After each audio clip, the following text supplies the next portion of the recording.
മേഘയുടെ character എങ്ങനെയാ? ഇതേപോലെ എത്ര ഇൻട്രോവേർട്ട് ആണോ? അവള് കുറച്ച് ഇൻട്രോവേർട്ടാണ്. ഒരു പെണ്ണ് ഒളിച്ചോടുമ്പോൾ അവള് പിഴയായി, അവൾക്ക് കഴപ്പായി, അവള് മറ്റേ സൂക്കേടുകാരനാണ് ഒളിച്ചോടിയത്.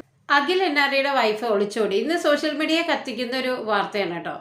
ശരിക്കും പറഞ്ഞാൽ അഖിൽ NRDയുടെ വൈഫ് ഇങ്ങനെ ഒളിച്ചോടി എന്നുള്ളത് വിശ്വസിക്കാൻ പലർക്കും പറ്റുന്നില്ല എന്നുള്ളതാണ്. അവരുടെ ഒരു ലവ് മാരേജ് ആയിരുന്നു. അഖിൽ NRDയെ പറ്റി പറയുകയാണെങ്കിൽ അദ്ദേഹം ഒരു കോമഡി സ്കിറ്റ് സ്പെഷ്യലിസ്റ്റാണ്. യൂട്യൂബിൽ അദ്ദേഹത്തിൻ്റെ ആ ഒരു വീഡിയോകൾ മില്യൺസ് ഓഫ് വ്യൂ ആണ്. അദ്ദേഹം ആ സോഷ്യൽ മീഡിയ ഒരു പ്ലാറ്റ്ഫോമിൽ നിന്ന് ഒരു രീതിയിൽ ഒരു ലെവലിൽ എത്താനായിട്ട് ഒരുപാട് ഹാർഡ് വർക്ക് ചെയ്ത ആളാണ്. അതിൽ പ്രധാനമായിട്ട് പറയാനുള്ളത് അദ്ദേഹം ഒരു മർച്ചൻ്റ് നേവി ഉദ്യോഗസ്ഥനായിരുന്നു. ഇത്രയും നല്ലൊരു ജോലി ഉപേക്ഷിച്ചിട്ടാണ് അദ്ദേഹം ഈ സോഷ്യൽ മീഡിയ പ്ലാറ്റ്ഫോമിൽ വരുന്നത്. അതിൻ്റെ ഒരു കാരണം പ്രധാനമായിട്ട് അയാൾക്ക് വീഡിയോകളോ അല്ലെങ്കിൽ യൂട്യൂബോ അല്ലെങ്കിൽ സ്റ്റേജ് ഫിയർ ഇല്ലാത്തതോ അല്ലെങ്കിൽ ഓവർ സ്മാർട്ടായിട്ടുള്ള ഓരോ ഗൈയോ ഒന്നുമല്ല അയാൾ. അയാളെ സംബന്ധിച്ചിടത്തോളം അയാൾ ഭയങ്കര നൊസ്റ്റാൾജിയുള്ള ഒരാളാണ്. അതായത് ഗൃഹാതുരത്വം വീടാണ് അയാളുടെ ഏറ്റവും പ്രധാനപ്പെട്ട ഒരു കംഫർട്ട് സോൺ എന്ന് പറയുന്നത്. വീട്ടിലിരുന്ന് വീട്ടിൽ നിന്ന് പുറത്ത് പോകാനായിട്ട് താല്പര്യമില്ലാത്തൊരു വ്യക്തിയെ സംബന്ധിച്ചിടത്തോളം വീട്ടിലിരുന്ന് അത് എങ്ങനെ ആക്റ്റീവായിട്ട് തനിക്കൊരു ഇൻകം ഉണ്ടാക്കാം എന്നുള്ളതിൻ്റെ ചിന്തയുടെ ഭാഗമായിട്ടാണ് ശരിക്കും പറഞ്ഞാൽ അയാൾ ഈ സോഷ്യൽ മീഡിയയിൽ വരുന്നത്. അതിനെ പറ്റിയിട്ട് അയാൾ തന്നെ പറയുന്നുണ്ട് കേട്ടോ. അയാളുടെ ചില വ്യക്തിത്വ വൈകല്യങ്ങൾ, അതായത് ഒന്നാമത് അയാൾ ഇൻട്രോവേർട്ടാണ്, രണ്ടാമത് അയാൾ ഹോം സിക്നെസ് ഉള്ള ആളാണ്, മൂന്നാമതായിട്ട് അയാൾക്ക് യാത്ര പറ്റില്ല അല്ലെങ്കിൽ യാത്ര പോകാൻ താല്പര്യമില്ല. കാരണം അപ്പോൾ അയാൾക്ക് ഓൾവേസ് വൊമിറ്റിങ് വരും. വീട് എന്നുള്ള കംഫോർട്ട് സോണെന്ന് അയാളുടെ മനസ്സുകൊണ്ട് അയാൾ പുറത്ത് കിടക്കാൻ ആഗ്രഹിക്കാത്തത് കൊണ്ട് തന്നെയാണ് ഈ യാത്ര ചെയ്യുമ്പോൾ അയാൾക്ക് ഇങ്ങനെ വൊമിറ്റിംഗ് ടെൻഡൻസി വരുന്നത്. അതിനെ പറ്റിയിട്ട് അയാൾ ഒരു ഇന്റർവ്യൂവിൽ സ്വയം പറയുന്നുണ്ട്. നമുക്കൊന്ന് കേൾക്കാം. എനിക്ക് വീട്ടിൽ ഇഷ്ടം ഈ ഒരു വീട് കറങ്ങാൻ പോകാൻ ഇഷ്ടമൊന്നുമില്ല. കാരണം കറങ്ങാൻ പോവാതിരിക്കുന്ന കാരണം ഞാൻ വൊമിറ്റ് ചെയ്യുന്നല്ലോ പോലെ. ഞാൻ എന്റെ വീഡിയോസ് പല വീഡിയോസ് കാണിച്ചിട്ടുണ്ട്. പക്ഷെ ഇതൊക്കെ ഞാൻ എന്നെ തന്നെ കാണിക്കുന്നത്. പറയുന്നുണ്ടല്ലോ കറങ്ങാൻ പോകാൻ ഇഷ്ടമില്ലാത്ത, വീട്ടിൽ മാത്രം ഇരുന്ന് വീഡിയോകൾ ഒരു 5-8 സ്റ്റാഫിൻ്റെ സഹായത്തോടു കൂടി ഇങ്ങനെ യൂട്യൂബ് വീഡിയോകൾ ചെയ്യുക, അതിലൂടെ ഇൻകം ഉണ്ടാക്കുക. ഈ 8 പേരുടെ വരുമാനം, അതായത് ഈ 8 പേർക്ക് കൊടുക്കേണ്ട ഏണിങ്സ്, ആ സ്കിറ്റ് ചെയ്യാനുള്ള ചിലവ്, ഔട്ട്ഡോറിലൊക്കെ സ്കിറ്റ് ചെയ്യാറുണ്ട് കേട്ടോ. അപ്പോൾ നല്ല നല്ല പുതിയ കൺസെപ്റ്റ് കണ്ടുപിടിക്കുക, അതിരുന്ന് എഴുതുക. പുലർച്ചെ രാവിലെ ഒരു 5 മണിക്കൊക്കെ എണീറ്റിരുന്ന് ഹാർഡ് വർക്ക് ചെയ്ത് ഇത് എഴുതിയിട്ടാണ് ഇയാൾ ഇത് പ്രാക്ടിക്കലായിട്ട് നമ്മളുടെ മുമ്പിൽ എത്തിക്കുന്നത്. അപ്പോൾ ഇതിൻ്റെ പിന്നിലുള്ള ഈ ഹാർഡ് വർക്ക് ഇങ്ങനെയൊക്കെ ചെയ്യുന്ന ഒരാൾ, ഇങ്ങനെ കോമഡി സ്കിറ്റ് ചെയ്യുന്ന കണ്ടു കഴിഞ്ഞാൽ നമ്മൾക്ക് ഇയാളൊരു ഇൻട്രോവേർട്ടാണോ എന്ന് പറയാനേ പറ്റില്ല. ഇയാൾ തന്നെ പറയുന്നുണ്ട് ഇയാളൊരു ഇൻട്രോവേർട്ടായിട്ടുള്ള പേഴ്സണാണ്. അപ്പോൾ ഒരു 3-4 വൈകല്യങ്ങളാണ് ഒരേപോലെ ഇയാൾ സ്വയം മർച്ചൻ്റ് നേവി ഉപയോഗിച്ച് സ്വന്തം വീട്ടിലെത്തുന്നു. വീടാണ് അയാളുടെ കംഫർട്ട് സോൺ. യാത്ര ഇഷ്ടമില്ല. വീട് കംഫർട്ട് സോണായിട്ടുള്ള ഒരാൾക്ക് സ്വാഭാവികമായിട്ട് യാത്ര ഇഷ്ടമുണ്ടാവില്ല. തല കറങ്ങും, ഛർദ്ദിക്കാൻ വരും. ഇത് പോരാതെ അയാളൊരു ഇൻട്രോവേർട്ടാണെന്ന് അയാൾ തന്നെ സമ്മതിക്കുന്നുണ്ട്. എന്തായാലും അയാളുടെ ഈ സിനിമയുടെ മോഹം അയാൾ ഈയിടെയായിട്ടൊരു സിനിമയിൽ എത്തിക്കുകയും ആ സിനിമ റിലീസാവുകയും അതിലൊരു മുഴുനീള ക്യാരക്ടർ അല്ലെങ്കിൽ ഒരു പകുതിയോളം വരുന്നൊരു ക്യാരക്ടർ അയാൾ ചെയ്യുകയൊക്കെ ചെയ്തു. ഇവരുടെ ഒരു ലൈഫിനെ സംബന്ധിച്ചിടത്തോളം ഇയാളുടെ ഈ എല്ലാ സ്കിറ്റുകളിലും ഇയാൾ ഒമിറ്റ് ചെയ്യാൻ പറയുന്ന ഒരു കാര്യമുണ്ട്, ഇരുന്ന് ഒമിറ്റ് ചെയ്യുന്ന കാര്യമുണ്ട്. ഇത് ശരിക്കും ഇയാൾ ഇൻ്റർവ്യൂവിൽ പറയുന്നുണ്ട്. എൻ്റെ ഒരു ടെൻഡൻസി തന്നെയാണ് ഞാനതിൽ കാണിച്ചിരിക്കുന്നത്. ഇദ്ദേഹവും വൈഫും തമ്മിലുള്ളൊരു കോമഡി സ്കിറ്റ് ഉണ്ട്, നമുക്കൊന്ന് കാണാം.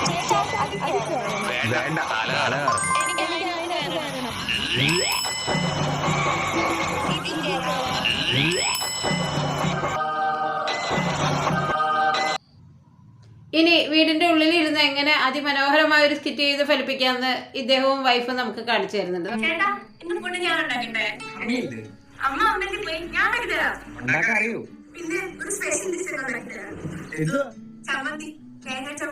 അങ്ങനെയാണെങ്കിൽ തേങ്ങയോടെ കുറച്ച് മാങ്ങ കിട്ടും, ചോറിനൂടെ ഒരു പിടിയും കുടിക്കാം. സമയത്ത് മതി, പതിയെ മതി. ഞാൻ കൈ കഴിഞ്ഞിരിക്കാം.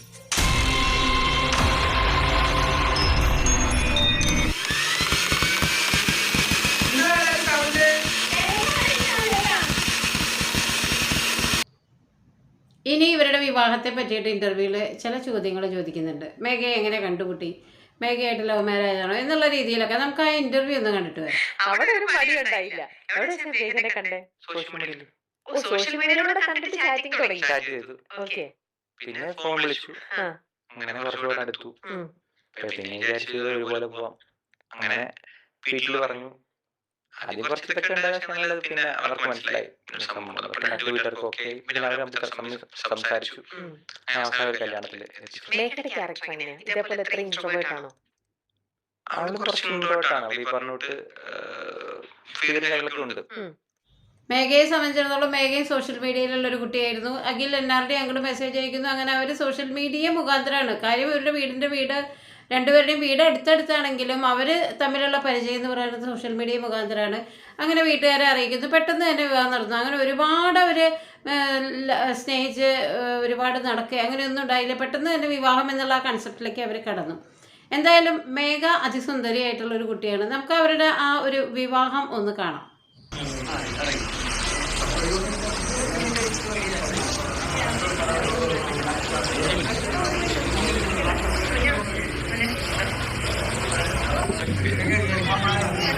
ഇനി മേഘയുമായിട്ടുള്ള അയാളുടെ ഈ വിവാഹം അത് കഴിഞ്ഞ് മേഘയുടെ ഒളിച്ചോട്ടം ഒരു കമൻറ്റ് വന്നിട്ടുണ്ട് കേട്ടോ. നമുക്ക് ആ കമൻറ്റ് ഒന്ന് ഞാനിവിടെ കൊടുക്കാം, നിങ്ങളൊന്ന് വായിക്കണം.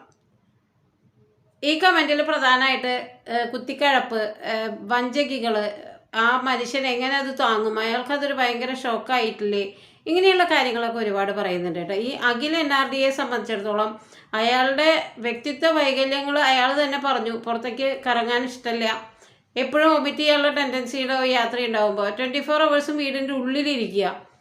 ആ വീടിൻ്റെ ഉള്ളിൽ ഇരുന്നിട്ട് ഇങ്ങനെ കോമഡി സ്കിറ്റ് ചെയ്യുക. ഔട്ട്ഡോറിലും ഒക്കെ ഒരു 8 സ്റ്റാഫ് 9 സ്റ്റാഫിനെ വെച്ചിട്ട് 365 ദിവസവും ഭർത്താവ് ഇങ്ങനെ സ്കിറ്റിലൂടെ ജീവിക്കുന്ന ഒരാൾ. മേഘയെ സംബന്ധിച്ചിടത്തോളം മേഘ വളരെ സ്മാർട്ടായിട്ടുള്ളൊരു കുട്ടിയാണ്. അവർക്ക് ഭർത്താവിൻ്റെ അല്ലെങ്കിൽ വിവാഹ ജീവിതത്തെ പറ്റിയിട്ട് ഒരുപാട് സങ്കല്പങ്ങൾ ഉണ്ടാവും. ഒന്ന് പുറത്തിറങ്ങണം, യാത്ര പോകണം, ഹസ്ബൻഡിൻ്റെ കൈയും പിടിച്ച് കടൽ കാണണം, അല്ലെങ്കിൽ സിനിമ കാണണം, ഇങ്ങനെയൊക്കെയാണല്ലോ കുട്ടികളുടെ ആഗ്രഹം ഉണ്ടാവുക. ആ ഒരു പുതിയ വിവാഹം എന്തൊക്കെയായാലും ഇവർ സ്കിറ്റിലല്ലല്ലോ ജീവിക്കുന്നത്, അതല്ലാതെ പ്രാക്ടിക്കലായിട്ടുള്ളൊരു ലൈഫില്ലേ. ആ ലൈഫിലൊരു ഭാര്യയുടെ ആഗ്രഹങ്ങൾ അയാൾക്ക് സാധിച്ചു കൊടുക്കാൻ പറ്റുമെന്ന് നമ്മൾ അന്വേഷിക്കുന്നുണ്ടോ? മേഘയെ എല്ലാവരും കല്ലെറിയുന്നുണ്ട്. ഇവൾക്ക് അതാണ്, അവൾക്ക് അതിൻ്റെ സൂക്കേടാണ്, അങ്ങനെയാണ് ഇങ്ങനെയാണെന്നൊക്കെ. ഏതൊരു പെൺകുട്ടിക്കായാലും യാത്രകൾ വളരെ ഇഷ്ടമുള്ളൊരു കാര്യമാണ്. അതും ഭർത്താവിനോടൊപ്പം ആ മധുവിധു നാളുകളിൽ ചെയ്യുന്ന യാത്രകൾക്കൊക്കെ ഒരു പ്രത്യേകതയാണ്. ഇയാളെ സംബന്ധിച്ചിടത്തോളം ഇയാൾ 24 hours വൊമിറ്റ് ചെയ്യും. യാത്ര ഇഷ്ടമല്ല, വീടിൻ്റെ ഉള്ളിൽ നിന്ന് പുറത്ത് കിടക്കാൻ ഇഷ്ടമല്ല, വീടാണ് എൻ്റെ കംഫർട്ട് സോണ്. ഇങ്ങനെയുള്ള ആൾക്കാരൊന്നും ഒരിക്കലും വിവാഹം ചെയ്യരുത്. ഇതൊക്കെ അല്ലെങ്കിൽ മുൻപേ പറയണം. എനിക്കിത് എങ്ങനെയൊക്കെയാണ്, എനിക്ക് 365 ദിവസം ഇയാൾ രാവിലെ 5:45 എണീറ്റിട്ട് എന്താ ചെയ്യണേ, കൺസെപ്റ്റ് എഴുതുക. അപ്പോഴേക്കൊരു വീഡിയോ എടുക്കാനായിട്ട് ഷൂട്ട് ചെയ്യാൻ ആൾക്കാർ വരും. അവരുമായിട്ട് ഷൂട്ടിങ് നടത്തുന്നു. വൈകുന്നേരം വരെ ഷൂട്ട് നീണ്ടുപോകും. ഒരു 8 മിനിറ്റ് നേരത്തെ സ്ക്രിപ്റ്റ് ആണെങ്കിൽ അത് ശരിക്കും പറഞ്ഞാൽ ഷൂട്ട് ചെയ്തെടുക്കാനായിട്ട് ഒരാഴ്ച തന്നെ വേണ്ടി വരും. ഇപ്പോൾ ഇതൊരു ജോലി എന്നുള്ള നിലയ്ക്ക് ഇങ്ങനെ പ്രാക്ടിക്കലായിട്ട് എപ്പോഴും ജോലി ജോലി ജോലി എന്ന് പറയുന്ന ഒരു ഹസ്ബൻഡ്, അവരുടെ ആ ഒരു പ്രതീക്ഷകളൊക്കെ അപ്പാടെ അവരും സോഷ്യൽ മീഡിയയിലുള്ളതാണ്, അവരും അയാളുടെ സ്കിറ്റിൽ സഹകരിക്കുന്നുണ്ട്. എന്നാലും മനുഷ്യന് ബോറടി എന്ന് പറഞ്ഞൊരു സാധനം ഉണ്ടാവുമല്ലോ.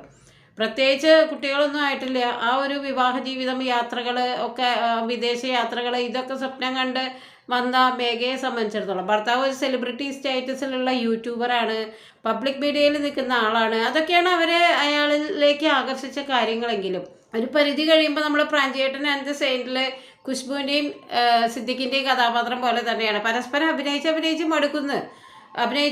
മടുക്കുമ്പോൾ അവർ പരസ്പരം വിവാഹേതര ബന്ധം ആ പുണ്യാളം കാണിച്ചു കൊടുക്കുന്നുള്ളൂ. രണ്ടുപേരും ഫോണിൽ 2 പങ്കാളികളോട് ആയിട്ട്. ശരിക്കും ദാമ്പത്യത്തിൻ്റെ ആ വെറുപ്പ് വന്നു കഴിഞ്ഞാൽ പിന്നെ അതിൽ യാതൊരു വക മനസ്സാക്ഷിയും കീപ്പ് ചെയ്യാനായിട്ട് ഭാര്യയ്ക്കോ ഭർത്താവിനോ പറ്റണമെന്നില്ല. ഇനി മേഘയെ എങ്ങനെ പോകാനായിട്ടുള്ള കാരണം, പോലീസ് സ്റ്റേഷനിൽ ഇവരെ 2 പേരെയും വിളിപ്പിച്ചു, 2 ഫാമിലിയെയും വിളിപ്പിച്ചു. മേഘ പോയ ആ ആളും മേഘയും കൂടി വന്നിട്ടുണ്ട്, ഇവരുടെ വീട്ടുകാരും വന്നു. അങ്ങനെ സംസാരിച്ചപ്പോൾ മേഘ പ്രധാനമായിട്ട് പറഞ്ഞത് ഈ അഖിൽ NRDക്ക് ഒരുപാട് വിവാഹേതര ബന്ധങ്ങളുണ്ട്, അയാളുടെ ഫോണിൽ ഒരുപാട് സ്ത്രീകളുമായിട്ടുള്ള ചാറ്റ് ഉണ്ട്, എനിക്കതൊന്നും സഹിക്കാൻ പറ്റിയില്ല. അപ്പോൾ നോക്കൂ, നമ്മൾ ഈ സ്ത്രീനെ തന്നെ കുറ്റം പറഞ്ഞുകൊണ്ടിരുന്നപ്പോൾ പോലീസ് സ്റ്റേഷനിൽ അവരോട് ചോദിച്ചപ്പോൾ അവർ പറഞ്ഞത് ഏറ്റവും നല്ലവനായി ഇന്നസെൻ്റ് ആയിട്ടുള്ള ഒരു അഖിൽ NRDയെ അല്ല അവർ ഉപേക്ഷിച്ച് പോയത്. അവർക്ക് അയാളെ സംബന്ധിച്ചിടത്തോളം അയാൾക്ക് ഒരുപാട് വിവാഹേതര ബന്ധമുണ്ട് എന്നാണ് അവർ ആരോപിക്കുന്നത്.